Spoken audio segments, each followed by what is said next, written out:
Salut, c'est Greg, vous êtes sur la chaîne des apprentis voyageurs dans laquelle je vous donne des conseils, des astuces et des guides complets pour pouvoir découvrir le monde par vous-même.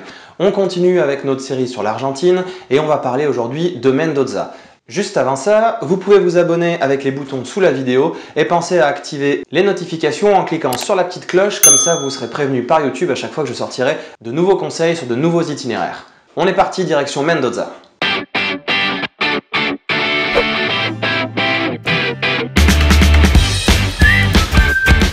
Alors à Mendoza, il y a plusieurs choses qui peuvent vous emmener dans cet endroit de l'Argentine. Il y a l'Aconcagua qu'on verra dans une autre vidéo et puis il y a le vin si vous êtes intéressé, puisque le vin en Argentine devient de plus en plus réputé et il y a de quoi, et c'est à Mendoza qu'on va trouver certains des meilleurs crus du pays. Dans cette vidéo, je vais donc vous proposer quelques conseils pour visiter quelques domaines de différentes régions. Je vous fais une petite sélection. Vous retrouverez tous les détails, toute l'organisation, les timings, etc. dans mon guide complet que vous pouvez télécharger sur mon blog. Je vous mets un lien sous cette vidéo. Alors à Mendoza, on va trouver plusieurs endroits pour pouvoir visiter le vin. Il y a plusieurs régions, plusieurs petites villes, on va dire, parce que la région de Mendoza, c'est très très grand, comme tout le reste en Argentine. Je vais vous en donner deux exemples. Il y a Maipú, qui est un petit peu au sud de Mendoza, on va dire à 20 minutes, une demi-heure au sud de Mendoza. Et puis il y a la vallée de Uco, qui est à une bonne heure de route au sud et qui produit certains des meilleurs vins du pays. Alors pour ce qui concerne Maipú, moi je vous ai fait une petite sélection que vous retrouverez dans mon guide. Je vais vous en donner un là, c'est mon plus gros coup de cœur. C'est le domaine Carinae. Carinae, c'est un domaine qui est tenu par deux Français qui n'avaient pas prévu de faire du vin à la base lors de leur installation en Argentine. Et puis ils s'en sont très très bien sortis, puisque pour moi, ils produisent certains des meilleurs vins qu'on ait pu goûter sur place. Et Dieu sait qu'on en a goûté quelques-uns. Et en fait, vous avez deux styles de vin. Ils vous font un vin à la fois à la française, on va dire, et puis un vin à la fois à la méthode argentine. Donc du coup, vous en avez pour tous les goûts. Ils travaillent les plus grands cépages qu'on trouve là-bas, donc que ce soit le célèbre Malbec argentin, mais vous trouverez aussi du Cabernet Sauvignon, vous trouverez aussi tous les autres cépages un petit peu plus ou moins connus, du Bonarda, du Torrontés, etc. Vraiment, il y a d'excellentes découvertes à faire chez eux. La visite n'est pas très chère, puisque comme je vous l'ai déjà dit, les visites, les dégustations de vin sont toutes payantes en Argentine. Et puis les bouteilles sont à des prix très abordables par rapport à la qualité. Ensuite, il faut continuer à prendre la voiture. Alors pour tout ça, moi je vous conseille d'avoir une voiture de location à Mendoza, que ce soit pour être libre pour visiter les domaines, en faisant très attention sur la quantité d'alcool que vous allez boire, puisque les réglementations entre le volant et l'alcool sont bien plus strictes qu'en France. Et je vous déconseille fortement de vous faire contrôler là-bas. Vous n'êtes pas dans votre pays déjà, donc voilà, faites très attention. Donc ensuite, vous prendrez la voiture, puisque vous en aurez besoin pour la journée à l'Aconcagua que je vous ferai dans une autre vidéo. Et vous en avez besoin pour être libre, pour faire donc les domaines. Et là, on va descendre maintenant à plus d'une heure de route et on va aller dans la vallée de Uco.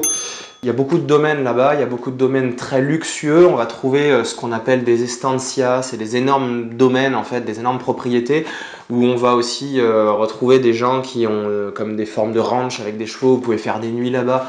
On tape dans du luxe très très très haut de gamme quand même. On n'a pas pu s'offrir ça parce que c'est des nuits à plus de 500 €. Alors vous êtes pris en charge, vous avez la balade à cheval, vous avez la viande exceptionnelle avec tous les vins, etc. Mais c'est de la folie au niveau des tarifs. Si vous pouvez vous le permettre, franchement, c'est à faire. J'ai vu quelques retours dessus. Ça a l'air juste exceptionnel. Mais bon, nous, on s'en est tenu à des domaines classiques. On va faire Monsieur Tout le Monde. Et dans les domaines classiques, dans la vallée de Uco, vous trouverez des domaines exceptionnels. J'en ai sélectionné deux que vous retrouvez dans le guide.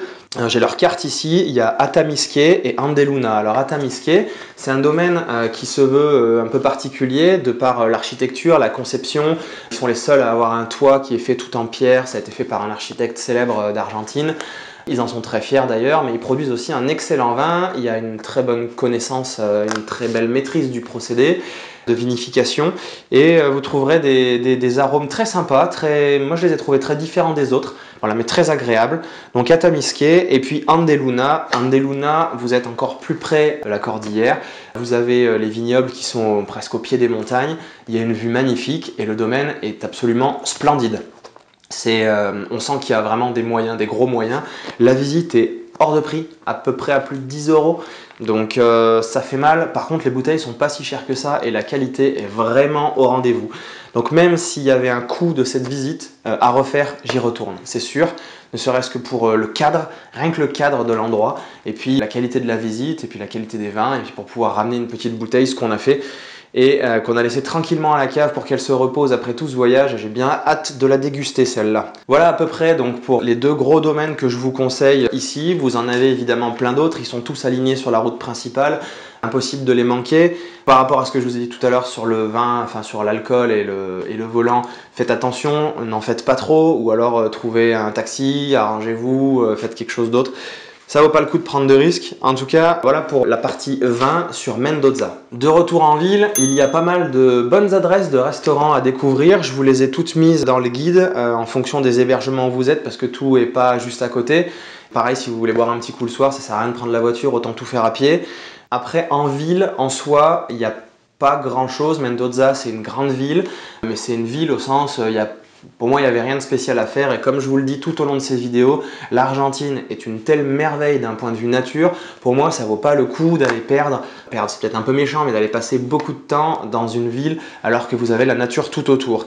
Surtout que là, à Mendoza, il y a une autre très belle journée qui vous attend, c'est l'Aconcagua et on va voir ça dans une prochaine vidéo. N'hésitez pas à me partager dans les commentaires de cette vidéo les domaines que vous avez préférés en Argentine. Restez branchés sur la chaîne parce que je vais sortir les autres vidéos sur la suite de la visite de l'Argentine. En attendant, n'hésitez pas et partez à la découverte des merveilles de notre monde en devenant des apprentis voyageurs. Bon voyage!